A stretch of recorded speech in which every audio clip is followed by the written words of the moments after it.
The school bell rang with its usual shrill sound, signaling the start of another ordinary day at Maple Ridge High. Students hurried through the wide front doors, backpacks bouncing, laughter echoing through the halls, sneakers squeaking against the tiled floor. Clusters of friends reunited after the weekend, chatting about movies, games, or drama that unfolded online. Among the crowd, one figure stood out, not because she was loud or flashy, but because she looked like she belonged somewhere entirely different. Emily walked into the building with a straight back and quiet steps. Her outfit instantly drew attention. She wore camouflage-patterned cargo pants, polished combat boots, and a plain olive green jacket that looked like part of a military uniform. Her dark blonde hair was neatly tied back into a tight braid, and she carried a worn-out black backpack with patches stitched carefully along the sides. Her expression was calm, almost too calm, and her eyes scanned her surroundings with quiet confidence. She wasn't scared, but she knew what was coming. The reaction was instant. Whispers buzzed across the hallway like static electricity. A girl nudged her friend and giggled. A tall boy near the lockers muttered something to his buddy, and they both laughed. One student mock saluted as she passed. "Reporting for duty, Private," he called with a smirk, earning a few more chuckles. Emily didn't stop. She kept walking steadily down the hallway, her eyes fixed ahead. She knew better than to react. Her footsteps echoed louder in her ears than the laughter, louder than the teasing. This wasn't the first school she had attended, and it wouldn't be the first where people didn't understand. She found her classroom, room 107, and stepped inside. The teacher, Mrs. Clark, looked up briefly and smiled. "You must be Emily. Welcome," she said, her voice friendly but distracted as she marked something on a clipboard. Emily gave a polite nod and chose a desk near the window in the second row. The classroom was already half full, and as the students trickled in, more eyes fell on her. A girl with hoop earrings leaned over to her friend and whispered, "Is she, like, in ROTC or something?" Her friend shrugged, wide-eyed. "She looks like she's going to a war zone, not homeroom." They both stifled laughs. Emily opened her notebook and started writing something in a tight, organized script. She wasn't listening to them, but she could feel the attention like heat against her skin. Even when she tried to fade into the background, it rarely worked. Camouflage, ironically, didn't help her blend in here. When the final bell rang and the teacher began class, the room settled, but the curious glances didn't stop. A few students kept sneaking peeks at her, trying to figure her out. Her clothes weren't trendy. Her boots weren't the kind anyone wore for style. She didn't wear makeup or flashy jewelry. She sat with perfect posture, hands folded, eyes forward, focused on the board. At one point, Mrs. Clark asked each student to introduce themselves and share one interesting fact. When it was Emily's turn, she stood up, her voice calm but firm. "I'm Emily Dawson. I just moved here from Fort Liberty. My mom is in the Army. I've lived on 6 different bases." She sat down again without adding anything else. There was a brief pause in the room. A few eyebrows raised. Some students exchanged looks. Then the next person spoke, and the moment moved on. But something had shifted slightly. The laughter had stopped, at least for now, replaced by a sense of curiosity, maybe even confusion. They didn't know what to make of her. Was she trying too hard? Was she serious? Was she weird, or just different? Emily didn't care what they thought, not really. She had her reasons for wearing what she wore. The camouflage wasn't a fashion choice. It was part of who she was. It reminded her of her mom. It made her feel strong.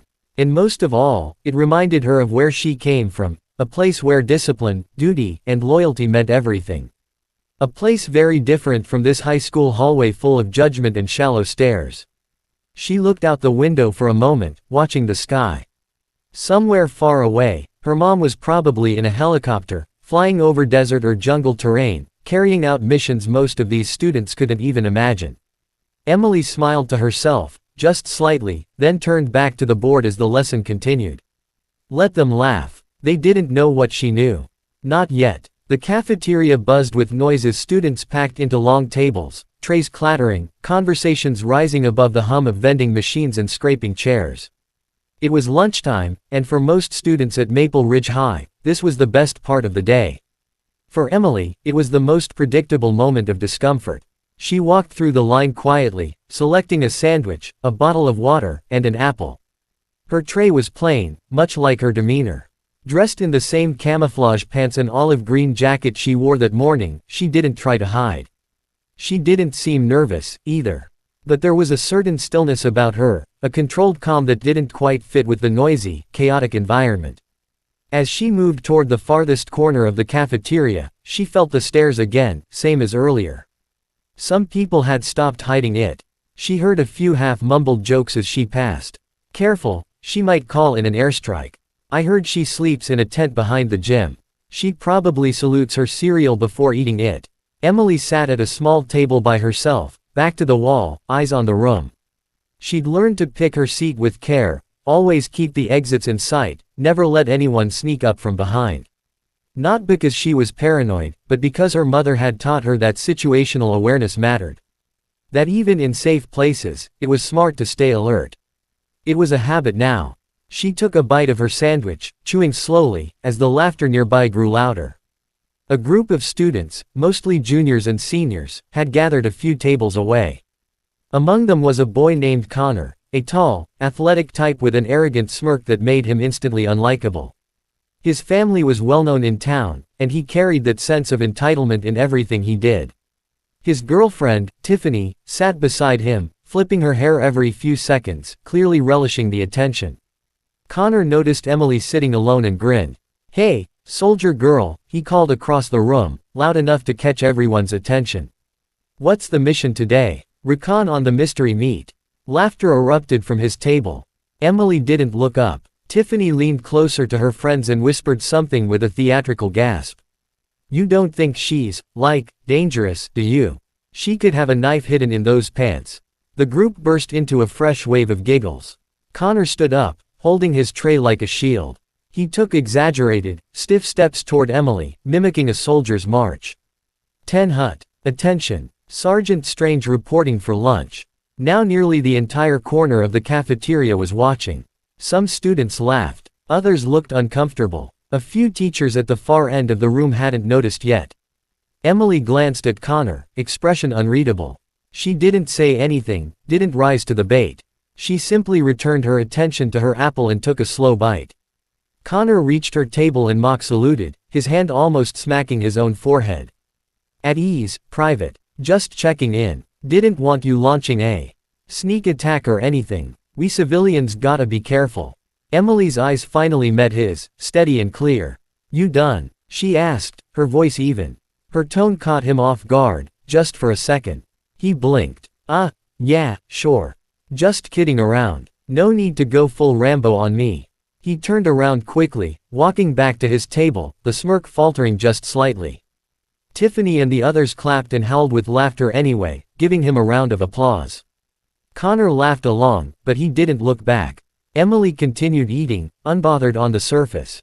But under the table, her fingers curled into a fist. Not out of fear or sadness, just the quiet frustration of being misunderstood. She wasn't trying to impress anyone. She wasn't playing dress up. The uniform, the discipline, the quiet confidence, none of it was an act. But they didn't see that. They didn't care to. A few tables away, one girl, Jamie, who had stayed quiet during the mockery, watched Emily for a moment longer.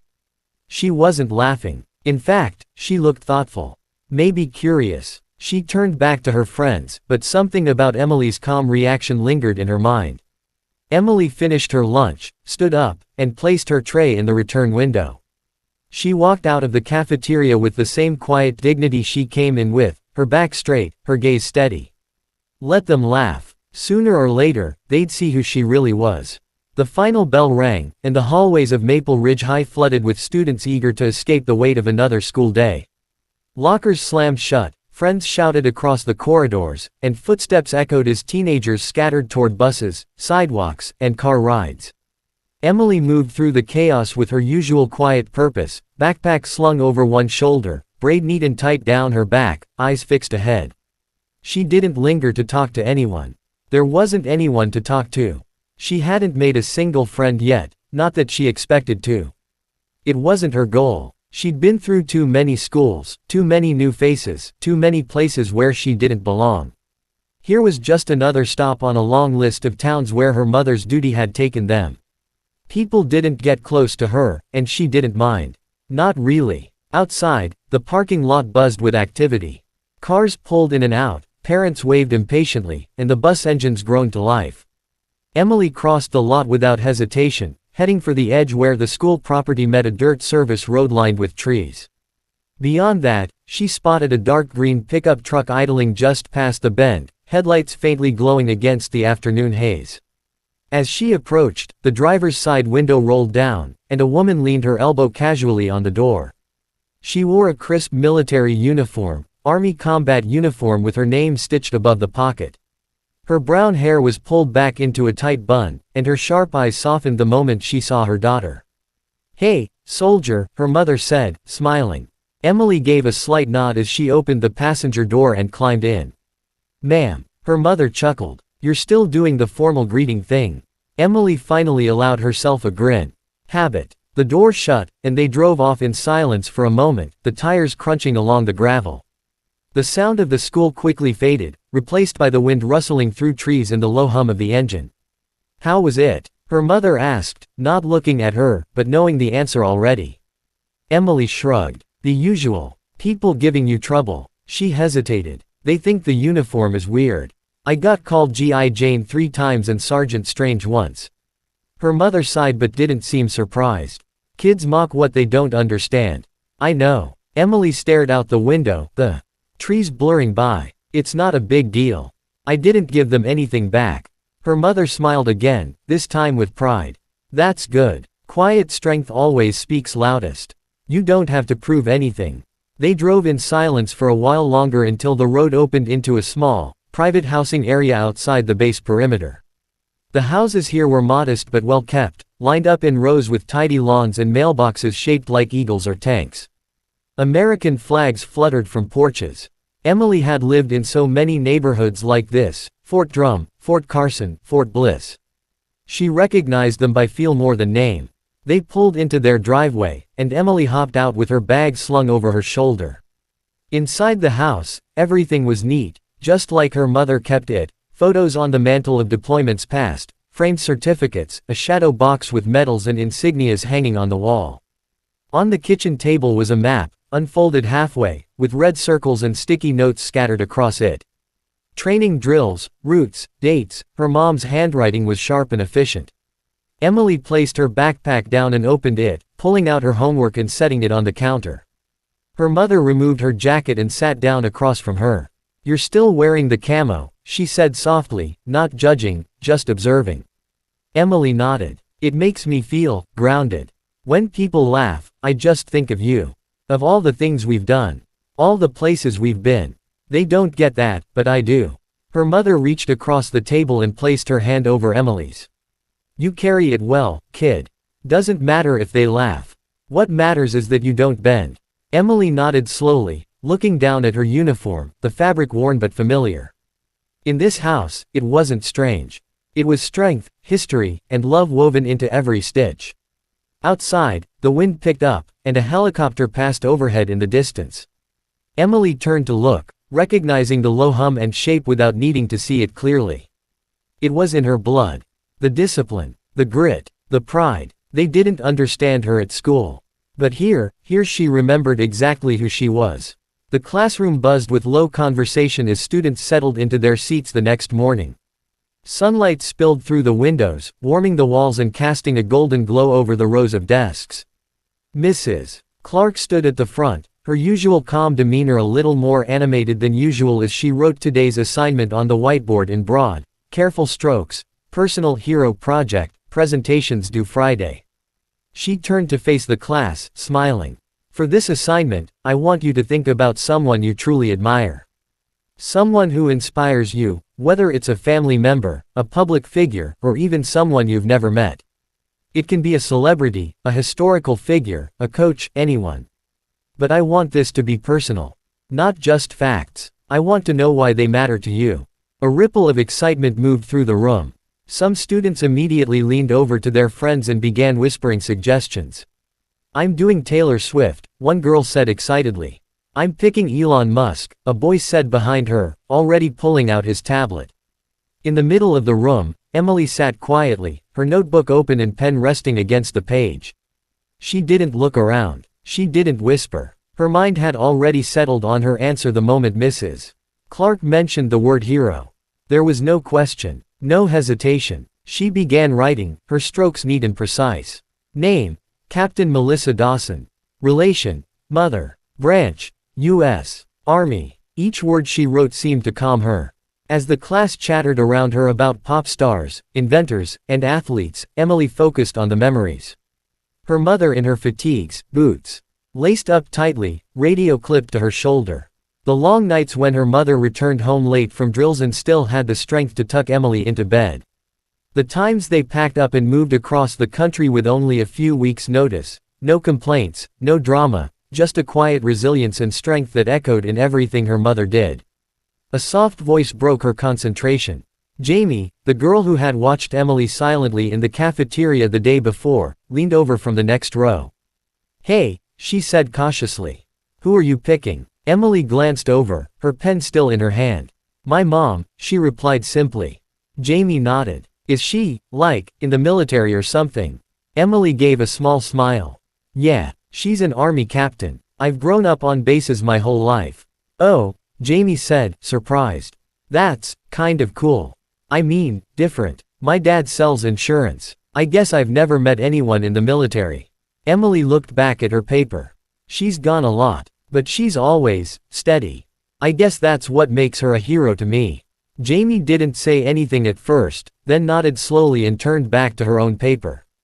For the first time, someone hadn't laughed or made a joke. It wasn't much, but it was something.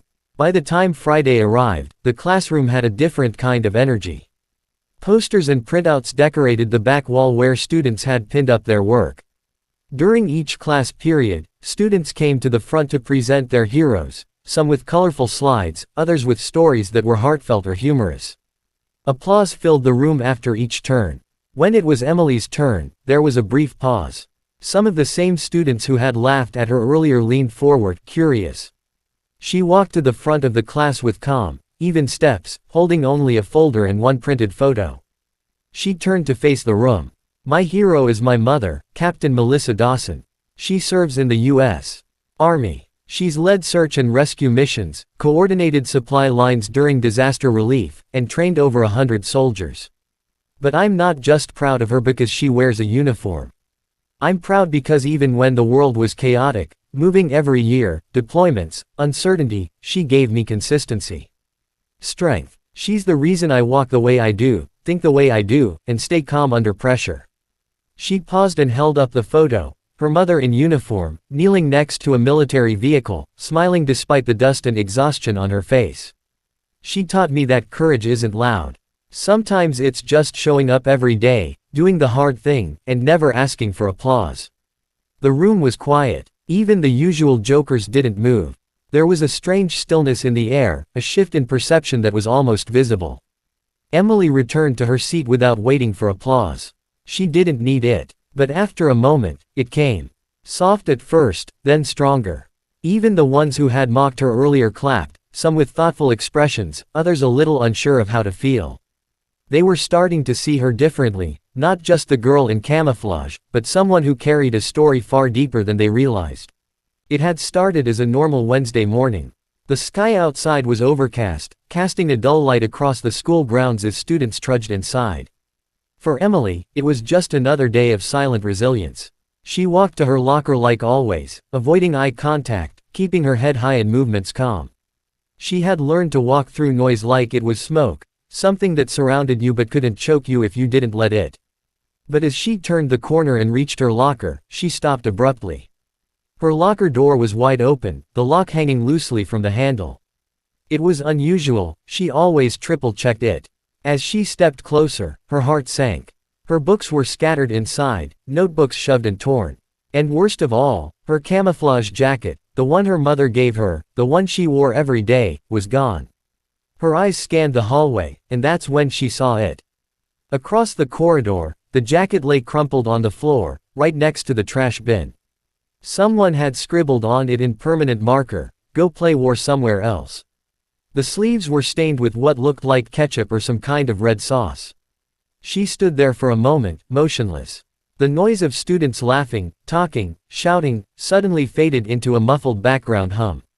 Somewhere behind her, a laugh erupted, too loud and too pointed to be random. "Oh my God, she found it." A voice whispered. Emily didn't turn. Her breath caught in her chest, but she refused to let it show. Slowly, calmly, she walked to the jacket, picked it up, and held it in her hands. The fabric felt heavier than usual, sticky and stiff. A deep part of her burned. Anger, yes, but deeper than that was a kind of sorrow.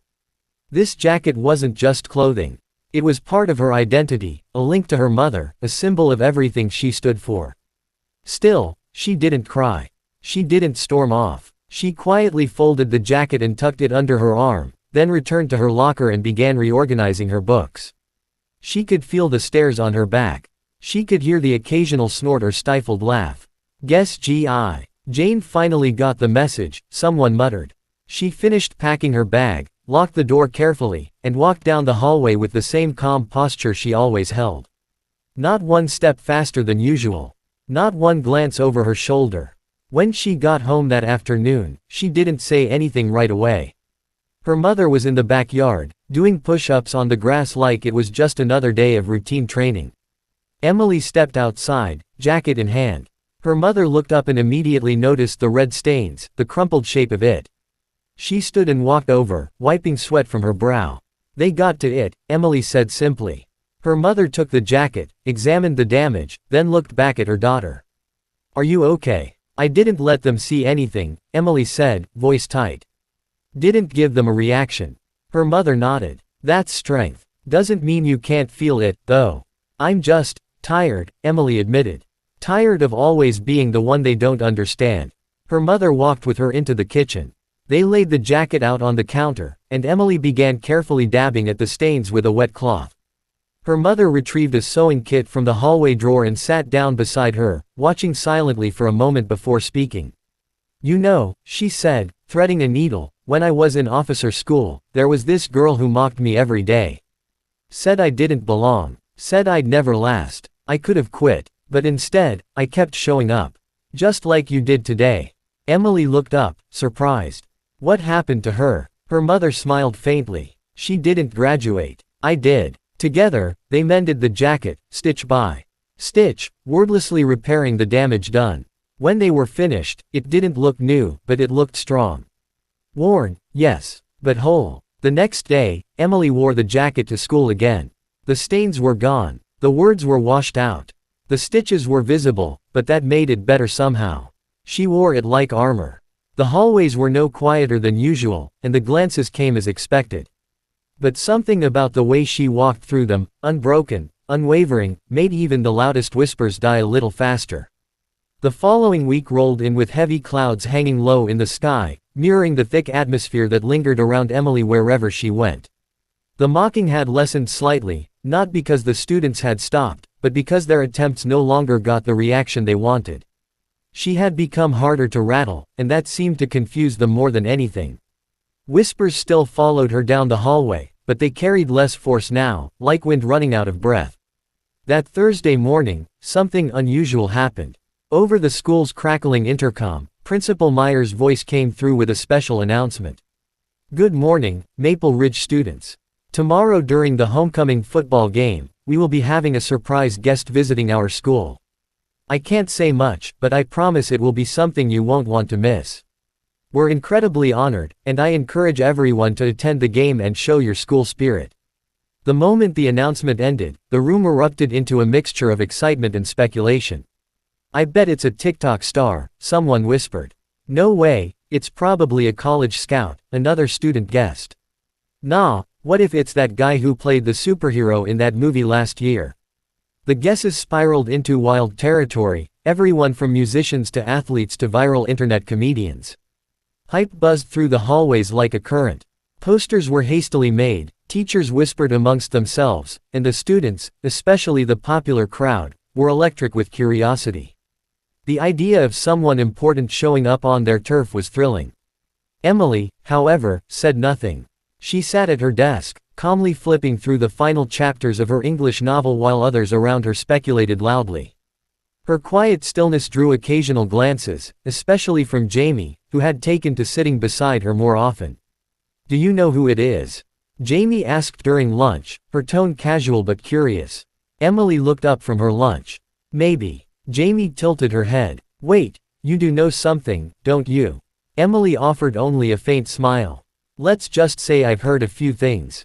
Across the cafeteria, Connor and his usual crew were huddled in their corner, laughing about something. Tiffany was leaning on Connor's arm, scrolling through her phone. "Watch it be some random army guy with a speech," Connor snorted. "How boring would that be?" If it's military stuff, I'm going home at halftime," Tiffany replied, wrinkling her nose. "Why do they always think we care about that?" Their table laughed, and once again, all eyes drifted toward Emily, as if expecting a reaction. But she didn't even glance up. She kept eating, unbothered, her movements as precise as always. By the end of the day, even the teachers seemed restless. Coach Daniels canceled practice early. The drama club postponed their meeting. Everyone was talking about the game now, even students who usually skipped it. Some were busy planning outfits. Others made bets about who the mystery guest could be. The cheerleading squad printed a banner that read, "Welcome, special guest," in bold blue letters, ready to unveil it the moment the surprise arrived. The football players were already planning which of them would try to sneak a selfie. As Emily left school that afternoon, walking down the long sidewalk toward the edge of the campus, she heard someone behind her. "You're acting like you know something," Jamie said, catching up. Emily didn't slow down. "Maybe I do. Is it someone famous?" "Not in the way most people think." Jamie narrowed her eyes. "Why do I get the feeling this is going to be big?" Emily stopped and looked at her for a moment. "Because it is." Jamie's expression changed slightly, no longer just curious, but somehow thoughtful, almost reverent. She sensed there was more to Emily than anyone had realized, and now that veil was beginning to lift. The next day promised more than just a football game. For most students, it would be about entertainment, spectacle, or popularity. But for Emily, it was something else entirely, something personal. Something meaningful. She looked up at the sky, which was starting to clear, streaks of light cutting through the gray clouds. She didn't say another word. Just turned and kept walking. Tomorrow, everything would change. Whether they were ready or not. The stands were packed with cheering students, parents, and faculty as the sun dipped low on the horizon, casting long shadows across the football field. The homecoming game was in full swing, the energy electric. Cheerleaders waved pom-poms from the sidelines, the marching band played upbeat tunes, and the school mascot, a giant falcon, ran back and forth along the track, pumping up the crowd. It was the biggest game of the season, and Maple Ridge High had pulled out all the stops. The bleachers were covered in blue and gold banners, the concession stands were overwhelmed with lines, and the scent of popcorn and chili dogs hung heavy in the air. Students snapped selfies, shared laughs, and speculated endlessly about the much-hyped mystery guest. Emily sat quietly near the back of the bleachers, dressed in her freshly cleaned and carefully mended camouflage jacket. She didn't cheer or clap, just watched the field with calm eyes. Most students ignored her, still unsure what to make of the strange, quiet girl in military clothing. A few, like Jamie, cast occasional glances her way with growing curiosity. The football team had just finished the second quarter, and halftime was about to begin. The marching band gathered at the edge of the field, preparing to perform their routine, when the loudspeaker crackled to life. "Ladies and gentlemen," the principal's voice echoed across the field, "before we continue with our halftime festivities, please direct your attention to the sky." People immediately looked up, confused. A low, rhythmic thudding began to rise in the distance, faint at first, but unmistakable. Boom boom boom boom. The deep, resonating sound of heavy rotor blades. Then, from beyond the treetops, a shadow emerged against the twilight sky. It came in fast, wind sweeping across the field as the crowd squinted and shielded their eyes. Students stood up, mouths open in disbelief. A massive Black Hawk helicopter hovered over the field for a moment, the wind from its blades whipping through the stadium and flattening the cheerleaders' hair, sending popcorn bags flying. The pilot expertly lowered the aircraft toward the 50-yard line, and the moment the skids touched down, the noise was deafening. Everything stopped. The band stood frozen, instruments in hand. The football players gawked from the sidelines. Phones came out in waves, cameras snapping and recording every second. From the side door of the helicopter, a soldier jumped out first, tall, armored, and scanning the perimeter. Then came 3 more, all moving in sync, eyes sharp, posture stiff. And finally, last to emerge, was a woman in full combat gear, helmet tucked under one arm, her hair in a tight bun, medals pinned to her chest. Captain Melissa Dawson. She walked with the grace of someone who'd seen things most of the world could only imagine. Her gaze was confident, unfazed by the hundreds of eyes locked on her. She made her way to the edge of the field, where Principal Meyer waited with a microphone, written all over his face. Emily stood slowly from the bleachers as the principal began speaking. Maple Ridge High, we are honored tonight to welcome a true hero. Captain Melissa Dawson has served in numerous overseas missions, led humanitarian efforts, and trained countless soldiers in the field. But tonight, she's not here just as a soldier. She's here as a mother. A collective gasp rippled through the crowd. And her daughter, the principal continued, is someone we all know.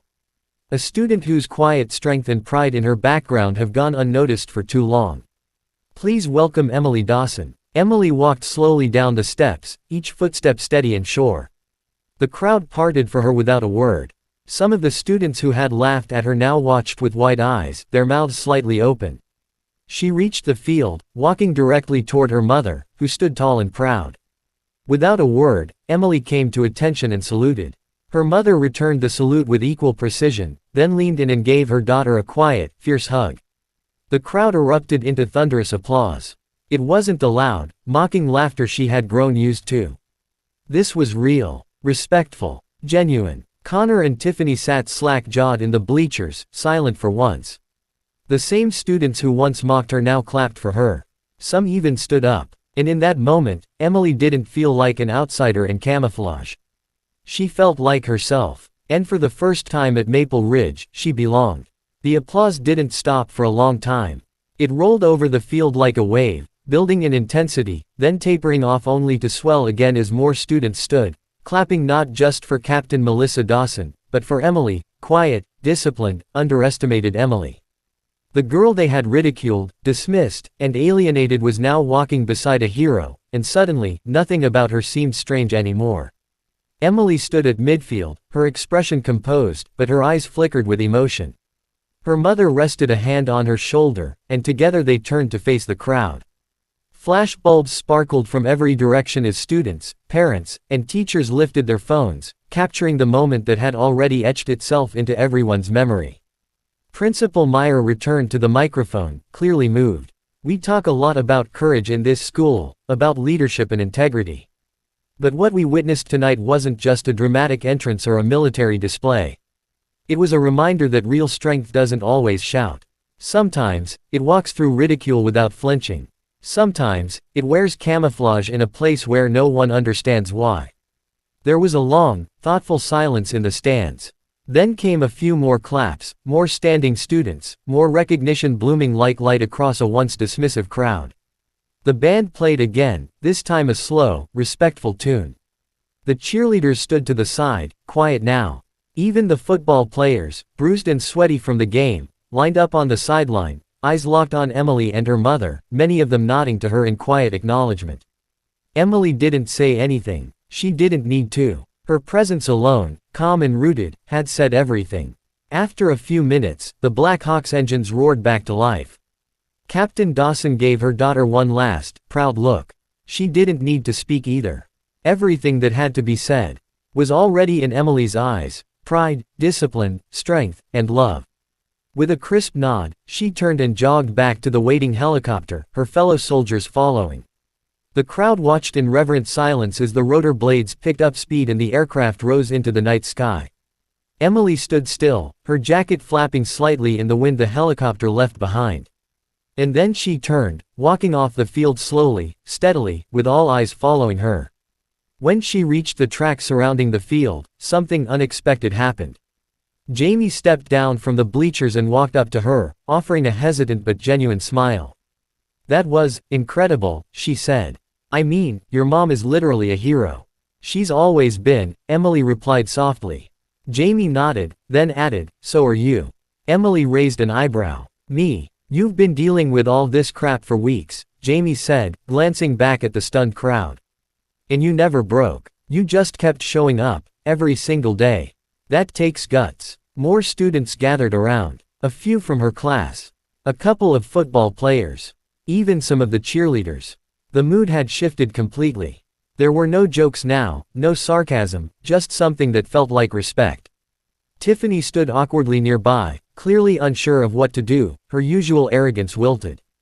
Connor, the one who had mocked Emily the most, slowly approached. His hands were stuffed in his pockets, his usual swagger gone. Hey, he said, voice low. I just wanted to say.